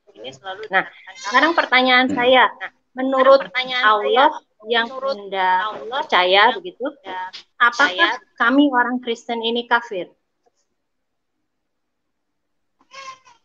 Mungkin Saya itu begini, Bu. ini Sorry, diskusi Pak, sebentar. kita agak Iya, melebar iya, nih, Pak. sebentar Pak Ustadz. Sebentar Pak Ustadz, saya jawab saja. Jadi begini, tadi kan Pak Ustadz sudah bilang, kalau tentang pemikiran daripada Allah, itu kan sangat tidak benar kalau seorang Ustadz yang menyimpulkan, begitu Ibu, ya. Jadi itu wilayahnya Allah. Jadi kita Pak Ustadz ini kan sebagai umat, sebagai manusia tidak punya hak sama sekali untuk berada di wilayah itu. Jadi itu semuanya dikembalikan kepada Allah untuk biarkanlah Allah yang menyatakan itu. Ya, apakah siapa yang dimaksudkan dengan kafir? Karena dalam hal ini sendiri para ustadz pun juga ada berbeda-beda di dalam pendapat. Ya, jadi mungkin itu jawabannya ya, Bu jujur ya. Begini Pak Yusuf. Bu jujur. Saya kan Pak Yusuf maaf. Saya kan bertanya maksudnya gini. Kalau tadi kan menurut ulama-ulama belum ada kejelasan ya tentang istilah kafir. Sementara maksud saya bertanya kalau menurut Quran ini kan perkataan Allah ya. Menurut perkataan Allah di Quran, apakah orang Kristen itu disebut kafir? Orang Kristen yang menyembah Yesus adalah Tuhan itu disebut kafir. Iya, menurut Quran punya. Jadi gini, Ibu, tadi sudah dijelaskan, Quran itu menurut Islam itu adalah perkataan dari Allah itu sendiri. Untuk memahami itu di dalam diskusi kebangsaan ini kita tidak berfokus ke situ. Kita berfokus kepada bagaimana supaya manfaat untuk kemajemukan kita, itulah yang kita coba kedepankan di sini. Artinya kita bukan membahas tentang satu doktrin yang kita harus istilahnya mempertajam di sini. Ini bukan kajian-kajian ini, tapi kita di sini sementara mencari satu titik temu untuk kebaikan bersama di dalam kemajemukan kita, ya, di dalam berbagai suku, agama dan lain-lain. Oke, Bu Jujur, terima kasih ya. Oke, kita ke anak Batak. Selamat sore. Selamat sore, Pak Ustadz. Kalau aku sih Pak Ustadz, aku dari Medan ya, orang Kristen. Melihat sikap Pak Ustadz ini, aku justru ingin menjadi saksi meringankan untuk Yahya Waloni. Karena saya lihat Pak Ustadz ini membangun kedamaian seperti yang ada di pikiran saya. Dan saya sangat setuju apa yang dilakukan Pak Ustadz. Dan saya seandainya diminta dan bisa, saya akan melakukan hal yang sama untuk Pak Yahya Waloni. Bukan berarti saya membenci Pak KC, bukan. Tapi saya sama prinsip saya dengan Pak Ustadz. Saya ingin menjadi saksi yang meringankan untuk Pak Yahya Waloni kalau diminta. Kalau diminta saya bersedia melakukan hal yang sama seperti yang Bapak lakukan untuk Muhammad KC, dan saya orang Kristen yang sebenarnya dan saya orang Batak. Saya ingin melakukan hal yang sama untuk Bapak Yahya Waloni. Begitu aja Pak dari saya Pak. Terima kasih. Baik. Betapa luar biasanya ya. Betapa luar biasanya kalau semua bisa artinya mensinergikan perbedaan-perbedaan untuk mendatangkan kebaikan buat kita semua ya. Terima kasih Pak Anak Batak. Tuhan Yesus berkati Anda. Sangat sejuk sekali ya Pak ya. Dialog ini gitu, jadi ada keseimbangan gitu ya Pak ya, Pak Yusuf. Betul Pak, luar biasa ya. Artinya, jadi kalau semua sudah bisa saling, artinya tidak mengedepankan perasaan emosional, tapi mengedepankan bagaimana supaya tidak ada yang dirugikan, tidak ada yang disakiti, tidak ada yang harus istilahnya meringkuk di dalam jeruji besi.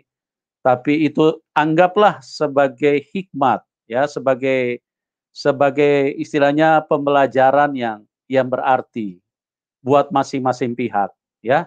Itu yang saya lihat di situ ya. Ya, terima kasih ya buat siapa tadi itu anak Batak ya. Oke, kita ke Ibu Aubrey. Selamat sore Ibu Aubrey. Shalom Pak Yusuf. Shalom. Selamat Shalom. sore Ustadz. Selamat sore Bu. Selamat sore Pak Ustadz Miftah. Terima kasih Bapak Ya. untuk pencerahannya. Sangat mendamaikan. Memang seharusnya kita hidup di Indonesia ini kan banyak budaya ya Pak Ustadz ya. Banyak keberagaman. Jadi alangkah baiknya siapapun itu sebenarnya. Mau orang Kristen, Buddha, Hindu, Katolik, Konghucu, ateis sekalipun. Cobalah sama-sama belajar bagaimana untuk bisa menghargai, menghormati ideologi masing-masing. Bukan gitu Pak Ustadz ya? Allah Akbar. Jadi tidak ada pemaksaan, yang damai-damai saja gitu.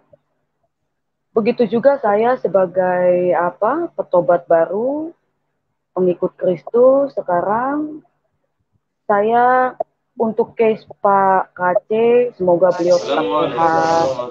Untuk Pak Yahya Waloni juga, semoga beliau juga sehat. Dua-duanya sehat. Dua-duanya diberikan kesehatan supaya apa? Supaya ketika mereka melanjutkan kehidupan nanti diberkati dan bisa memberkati banyak orang. Memberkati banyak orang Amin. itu bukan memberkati banyak orang, mendoakan itu bukan hanya internal kita atau satu ideologi sama kita satu iman, enggak, karena ada perintah Tuhan Yesus loh. Ya, tidak boleh seperti itu. Tapi memang kalau misalnya Pak Miftah tadi dikatakan difitnah gitu ya, padahal niatnya baik gitu, nawaitunya baik supaya mendamaikan, supaya jangan ada perpecahan gitu kan, sebenarnya simpel, tapi oknum-oknumnya saja yang membuat kericuhan gitu. Kalau tadi seperti Pak Rahmana dikatakan sama apa beda, tuannya jelas beda kan gitu Pak. Dan itu tidak apa-apa. Saya sebagai pengikut Kristus Pak Miftah misalnya gitu ya. Jangan saya dibilang gue kafir gitu. Ya tidak apa-apa buat saya. Karena kan itu dari sudut pandang iman orang muslim, masa saya harus memaksakan? Benar nggak Pak Miftah? Iya, betul. Iya, tetap ya. Maka dari itu kita saling menghargai saja gitu, karena memang saya izinkan saya sebelumnya Pak Yusuf, Pak Miftah membacakan firman Tuhan. Ya, silakan Bu. Baik, terima kasih Pak Miftah. Yep. Jadi dalam Efesus 6 ayat 12 sudah sangat jelas bahwa the enemy yang sesungguhnya, ya musuh yang sesungguhnya itu adalah bukan fisik manusia. Efesus 6 ayat 12. Karena perjuangan kita bukanlah melawan darah dan daging. Artinya bukan melawan fisik manusia, bukan memerangi, bukan ingin kita bunuh, sebagainya, tidak ya. Tetapi melawan pemerintah-pemerintah, melawan penguasa-penguasa, ini yang saya bacakan ini kerajaan darkness ya, kerajaan dunia antikristus iblis. Melawan penguasa-penguasa, melawan penghulu dunia yang gelap ini. Ingat ada tulisan yang gelap ini. Melawan roh-roh jahat di udara. Jadi bagi antikristus itu, musuh itu bukan hanya orang Kristen saja gitu. Tetapi si antikristus ini, si kegelapan ini, kerajaan dunia juga bisa memakai siapa saja untuk membuat kekacauan dalam kedamaian gitu ya. Saya bacakan lagi dalam firman Tuhan. Yohanes 7 ayat 7.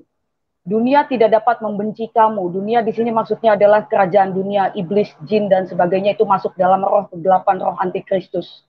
Tidak dapat membenci kamu, tetapi ia membenci aku. Sebab aku bersaksi tentang dia bahwa pekerjaan-pekerjaannya yang jahat. Yohanes 16 ayat 2. Kamu akan dikucilkan. Bahkan akan datang saatnya bahwa setiap orang yang membunuh kamu akan menyangka bahwa ia berbuat bakti bagi Allah. Jadi kalau dalam perspektif mata rohani pengikut Kristus itu, yang kita lawan ini adalah bukan fisik manusia, tetapi roh-roh jahat, kerajaan antikristus dalam dimensi bawah gitu. Karena yang kita percayai kerajaan surga berada di atas. Matius 5 ayat 10 sampai dengan 12. Berbahagialah orang yang dianiaya oleh sebab kebenaran. Karena merekalah yang empunya kerajaan surga. Berbahagialah kamu jika karena aku kamu dicela dan dianiaya dan kepadamu difitnahkan segala yang jahat. Jadi memang beda spirit, ya, beda roh.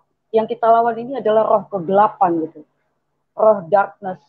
Lukas 6 ayat 22 sampai dengan 23. Berbahagialah kamu jika karena anak manusia ini adalah Tuhan Yesus yang datang dari kerajaan surga yang kudus. Orang membenci kamu dan jika mereka mengucilkan kamu dan mencela kamu serta menolak namamu sebagai sesuatu yang jahat. Bersukacitalah pada waktu itu dan bergembiralah, sebab sesungguhnya upahmu besar di surga. Karena secara demikian juga nenek moyang mereka telah memperlakukan para nabi. Matius 5 ayat 11 sampai dengan 12. Berbahagialah kamu jika karena kamu dicela, dianiaya, dan kepadamu difitnahkan segala yang jahat. Jadi buat saya, ini sebagai edukasi saja, memang kerajaan dunia ini antikristus yang dalam mata rohani kekristenan ini ada jin, ada iblis, ya, dan ada biangnya gitu ya, ada antikristus itu memang tidak suka melihat kedamaian gitu. Jadi mengenai kerajaan surga, saya mau mengedukasi bahwa kerajaan surga itu adalah something about love, mengenai kasih. Jadi jangan berharap jika spirit-spirit provokator atau spirit-spirit yang memecah belah kedamaian antar sesama gitu ya, atau yang memicu gitu, dapat masuk ke dalam kerajaan surga. Belum tentu. Karena Tuhan Yesus Elohim yang bertahta dalam kerajaan surga menghendaki kita supaya menjadi duta kasih, duta cinta kasih. Mungkin itu saja. Terima kasih Bapak Yusuf. Terima kasih Bapak Ustadz Miftah. Tuhan Yesus memberkati, diberikan kesehatan semuanya. Shalom, Tuhan Yesus memberkati. Amin. Baik, terima kasih Bu Obed. Tuhan Yesus berkati Ibu. Oke, kita ke Pak Cabe. Pak Cabe, teman dari Muslim, Pak Miftah. Ya. Ya, selamat sore Pak Cabe. Selamat sore. Ya. Saya langsung ke Pak Miftah. Silakan. Iya Pak Cabe. Ya, assalamualaikum Pak Miftah. Waalaikumsalam warahmatullahi.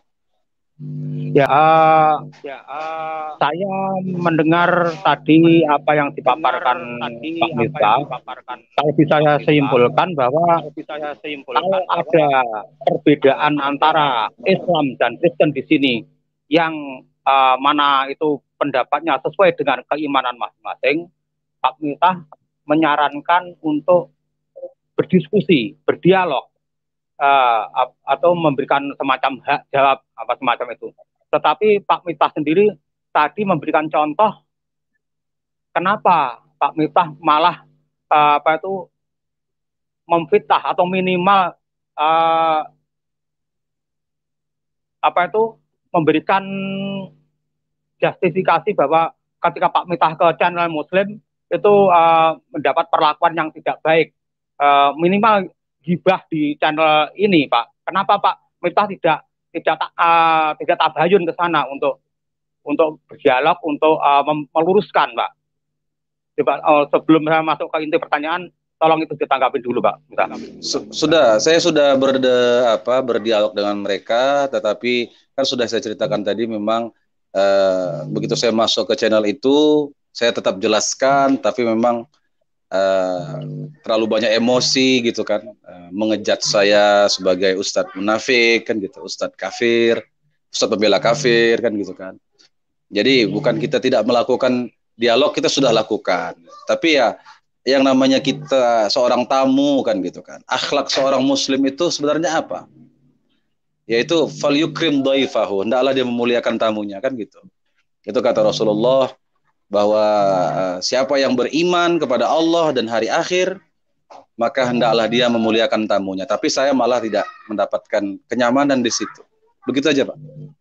Ya, itulah kira-kira yang kira-kira dirasakan teman-teman Muslim ketika sudah berusaha untuk berdialog dengan Pak KC, sudah membuat video-video reaction, kemudian Pak KC tetap memberikan statement yang sangat menyakitkan umat Islam, maka itulah seperti yang Bapak rasakan pada saat ini tadi, karena Bapak merasa sudah berdialog dengan channel Muslim, tapi ternyata mendapat tanggapan yang tidak baik. Seperti itu juga teman-teman Muslim yang kenapa punya sikap seperti itu, karena mereka juga sudah berdialog dengan Pak KC dan sudah memberikan video-video sanggahan, tetapi Pak KC juga tetap memberikan statement-statement yang menyakitkan bagi umat Islam. Sedangkan saya sendiri kalau itu dalam ranah intern, saya sama sekali tidak masalah. Seperti misalnya ketika Pak Yusuf menyampaikan kepada teman-teman Kristen kalau menyebut Nabi Muhammad langsung saja jangan diberi gelar, langsung saja disebut Muhammad, jangan diberi Nabi. Itu saya sama sekali nggak protes karena itu dalam ranah iman mereka. Itu nggak apa-apa bagi saya. Tetapi ketika itu mencela terhadap Nabi Muhammad, dikatakan Nabi Muhammad itu adalah gila, Nabi Muhammad pedofilia, saya sebagai seorang Muslim merasa tidak enak, Pak. Itu kemudian saya langsung saja masuk ke pertanyaan saya. Yeah. Tadi Bapak menyampaikan tentang kitab Safinatun Najah, yang saya sendiri memang tidak pernah belajar. Ya itu kitabnya Nawawi Bangtan, karena saya bukan orang NU, saya tidak mempelajari kitab itu. Tolong itu bukan kitab orang NU aja, Pak. Itu kitab seluruh umat itu. Seluruh umat Islam tahu itu kitab itu, menyebar ke seluruh negara, banyak negara maksudnya. Iya, maksud saya seperti Muhammadiyah misalnya kan punya himpunan Majelis Tarjih, tujuannya kan ke sana, bukan ke Safinatun Najah, Pak. Iya. Pertanyaan saya gini, itu tadi yang Bapak sampaikan bahwa Nabi Muhammad adalah sumber kekerasan itu tadi di bab apa? Tolong dijelaskan secara agak rinci biar tidak hanya sepotong begitu, Pak. Tadi kan sudah, iya, itu di kitab apa ya, nanti bisa dicek.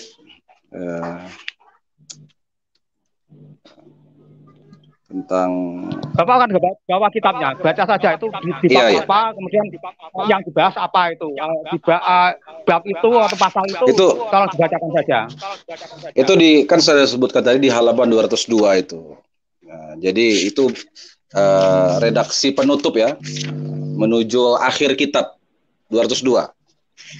Tinggal satu halaman lagi. Nah, jadi bisa kita lihat ini hanya pujian-pujian ya kepada Rasulullah. Kan di sini ya, itu iya, Mas.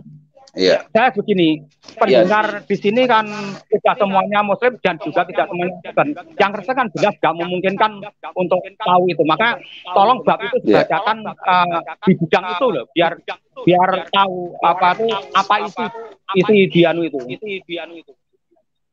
Jadi ini permasalahan penghujung kitab ya, sebelum akhir bab puasa ya. Jadi di sini ada ucapan doa dari Syekh Sumair Al-Hadrami, lalu kemudian disyarah oleh Syekh Nawawi Al-Bantani. Nanti bisa lihat sendiri kan gitu kan. Ada kalimat Rasulil Malahim kan gitu. Jadi bukan sumber ya Pak ya. Beliau itu kan makanya saya jelaskan tadi ini persoalannya kan tentang peperangan kan gitu.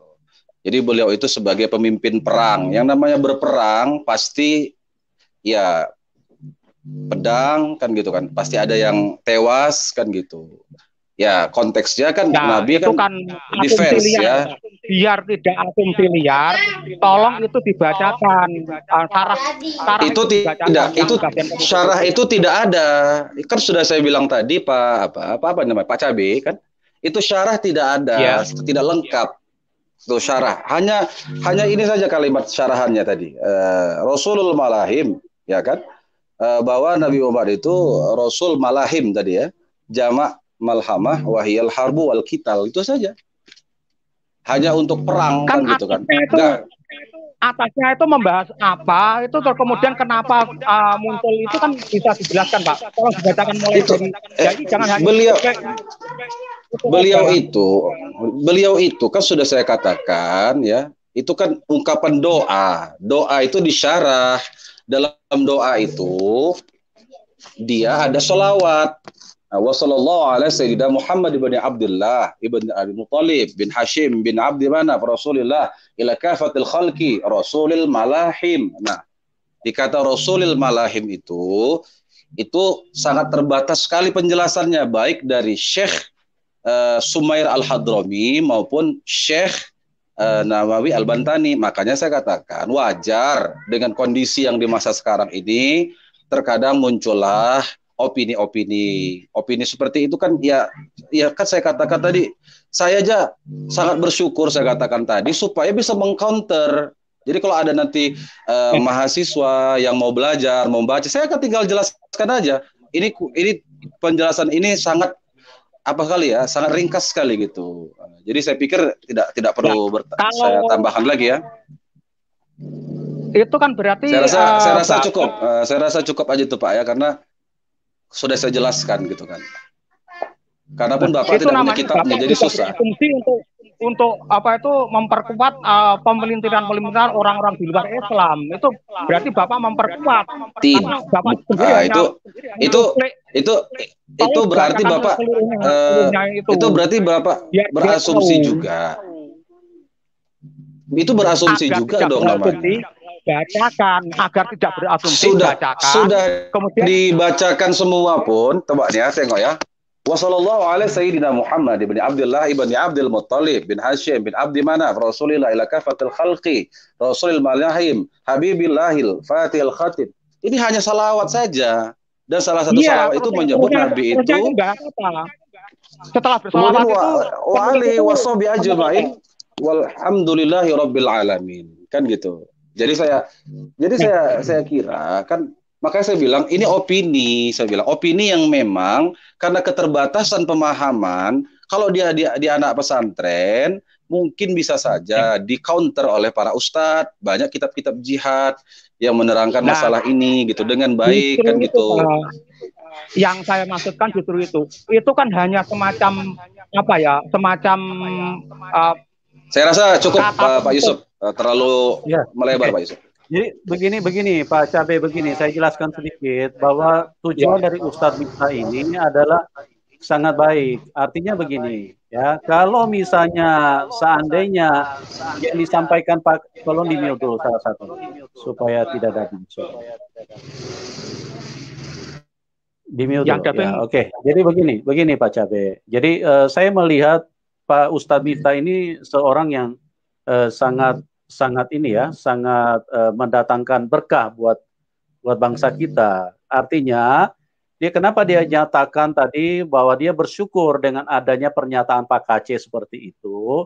Artinya jadi beliau dan ustadz-ustadz yang lain bisa mempersiapkan diri lebih jauh.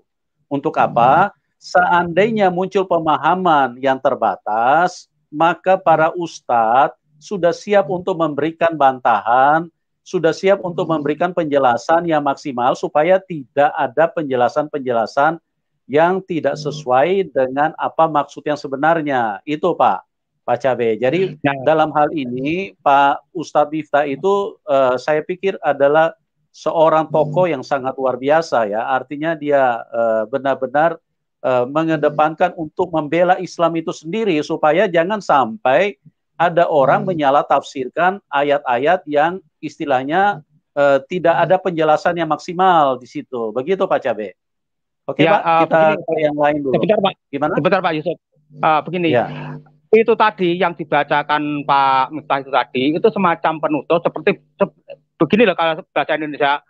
Terima kasih kami ucapkan kepada Pak Yusuf yang gagah. Terima kasih kami ucapkan kepada Pak Miftah yang ganteng. Terima kasih kami ucapkan kepada Pak Anu yang gini. Cuma itu intinya dari dari itu tadi, bukan suatu bab yang membahas tentang apa terorisme itu, sama sekali tidak membahas tentang bahwa Nabi Muhammad itu sumber dari terorisme, bukan. Itu tadi hanya semacam bukan begitu Pak Cabe, sorry saya potong, bukan begitu maksudnya Pak Pifta. Jadi artinya dengan adanya penyampaian Pak Kace itu menjadikan sebuah istilahnya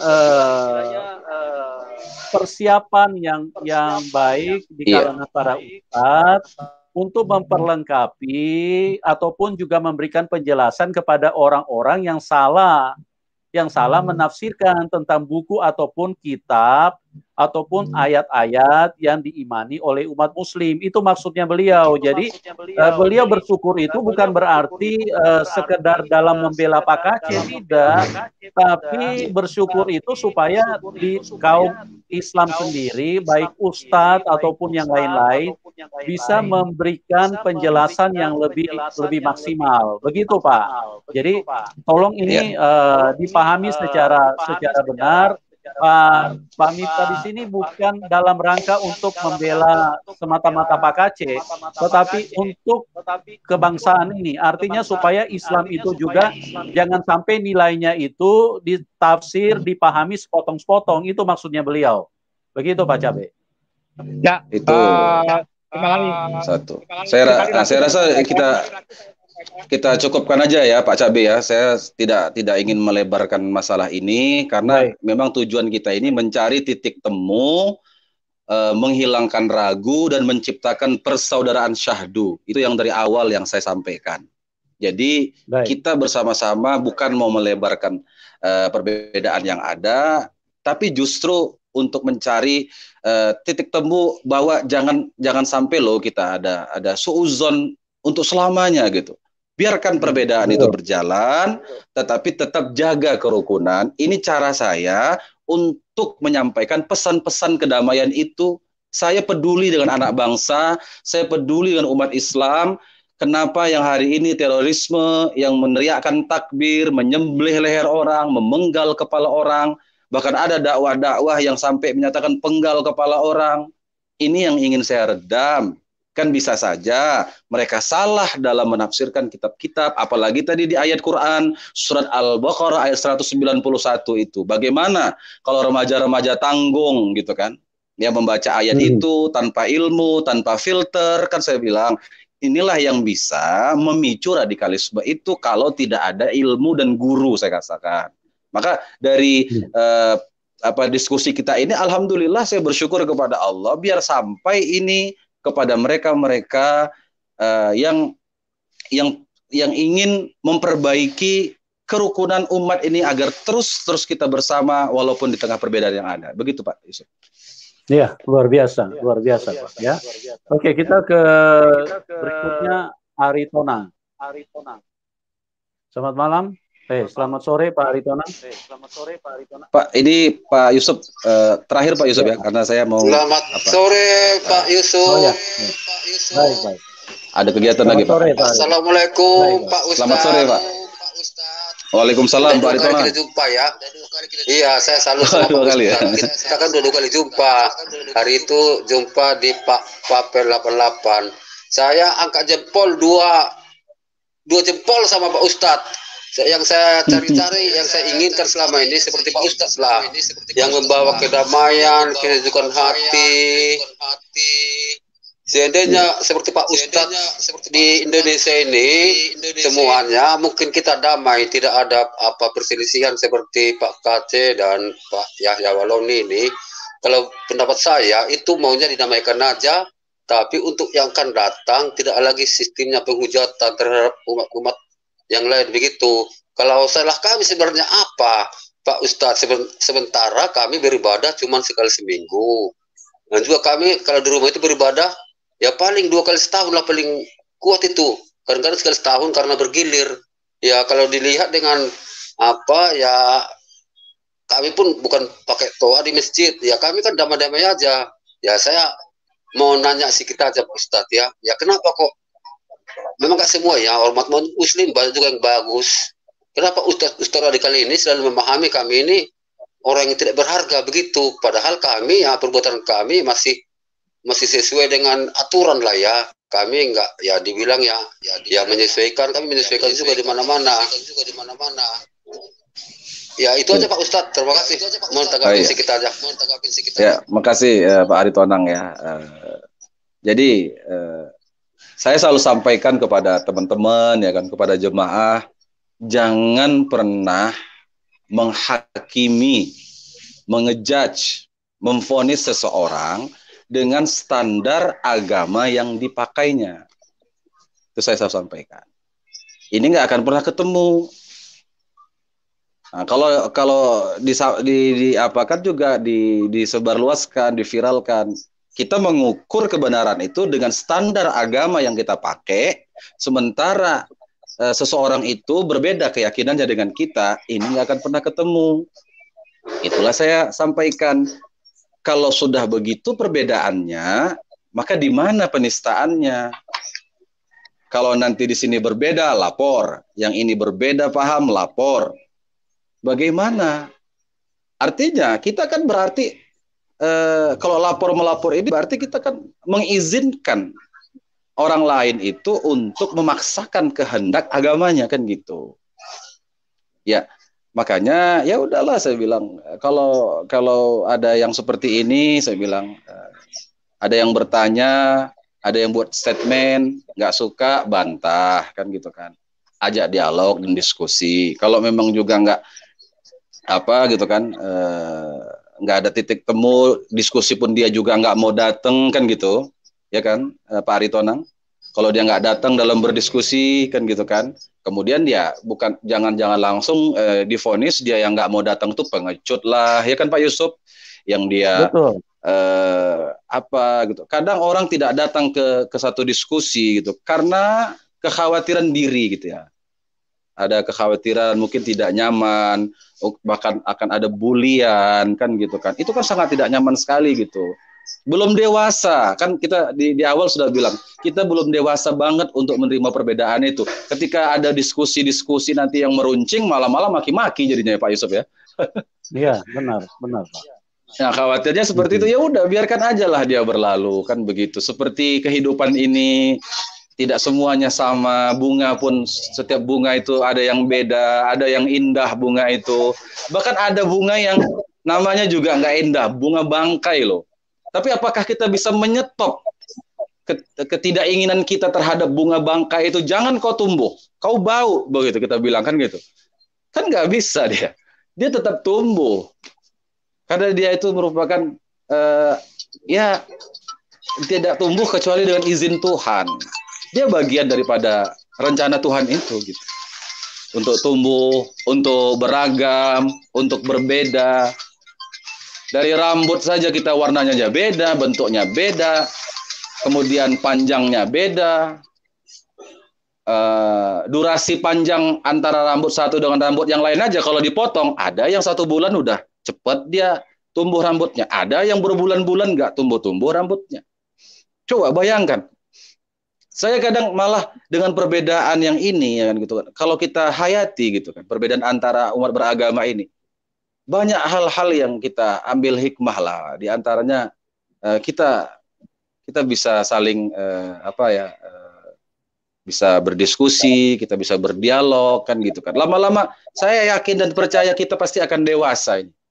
Kita nggak akan mungkin terus-menerus dalam ketidakdewasaan, dan semuanya itu adalah klimaks. Yang susah itu kalau sudah anti klimaks ya Pak Yusuf ya. Kalau anti klimaks itu kan dia udah payah, dia udah nggak bisa lagi dibilangi, sudah nggak bilang dinasihati juga udah nggak bisa kan gitu kan. Mau menang sendiri, mau egois sendiri gitu kan. Jadi intinya sampaikanlah kebenaran agama masing-masing tanpa harus kita melaporkan siapapun yang menyampaikan pesan itu melalui konteks keimanan masing-masing. Dan kita berdoa sekali gitu. Siapapun yang berkasus hari ini dalam masalah penistaan agama, dimudahkan oleh Tuhan yang Maha Kuasa, diberikan keselamatan, diberikan perlindungan, siapapun itu. Tidak hanya Pak KC ya Pak Yusuf ya. Siapapun itu yang punya masalah penistaan agama, mudah-mudahan diberikan jalan keluar yang terbaik. Saya yakin kepolisian kita profesional. Amin. Itu Pak Aritonang, Pak Yusuf. Ya. Jadi oke Pak Ustadz, terima kasih. Ya, terima kasih Pak Ustadz. Saya berdoa semoga seperti Pak Ustadz lahir Ustadz baru. Saya berdoa Pak Ustadz panjang umur, banyak rezeki. Terima kasih. Assalamualaikum. Ya, waalaikumsalam warahmatullahi wabarakatuh. Pak Yusuf, saya minta izin untuk mengakhiri diskusi ini. Ya, silakan Pak. Sebelum saya akhiri, saya sampaikan ucapan terima kasih ya Pak. Mudah-mudahan kita memang benar-benar dianugerahi satu pemikiran yang kontributif untuk bangsa dan negara kita ini. Pasti keperbedaan itu akan terus ada ya Pak Yusuf. Tetapi semangat untuk tetap rukun dan damai antar umat beragama itu tetap harus kita kedepankan. Andai kata di kemudian hari ada nanti yang meruncing lagi kembali, kedepankanlah nilai-nilai kedewasaan itu.